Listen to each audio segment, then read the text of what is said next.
5 mois, ça... À chaque fois, c'est pas la même petite fille. Dominique Marion a finalement bénéficié d'un non-lieu et a recouvré le droit de voir sa fille, même si ce n'est pas aussi souvent qu'il le voudrait.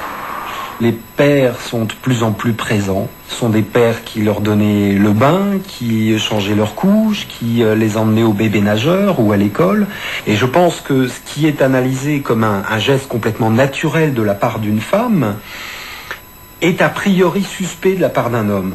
Bon, on fait le point. Persuadé d'avoir été victime d'allégations mensongères de la part d'une compagne qui voulait l'exclure de sa vie et de celle de son enfant, il a rejoint le combat de 18 autres pères en colère, dont 16 ont été judiciairement innocentés. Ça a pris 4 ans. Là où la situation devient complètement anormale, c'est qu'il faut parfois des années, et quand je dis des années, c'est 5 ans, 6 ans, 7 ans, 8 ans, pour rétablir une relation.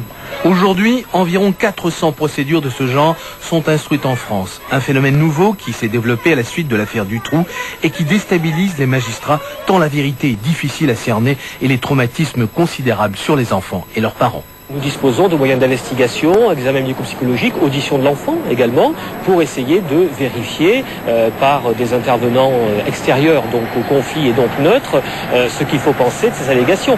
Mensonges et exagérations truffent certains dossiers et les enfants sont toujours les premières victimes. Même si la justice rendait son verdict plus rapidement, le doute subsisterait encore.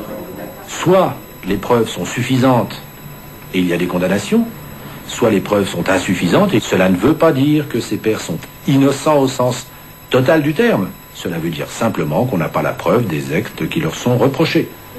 Seule ébauche de solution, rendre les médiations entre père et mère obligatoires et se mettre à l'écoute des enfants dont les mots, s'ils sont bien entendus, débouchent souvent sur la vérité.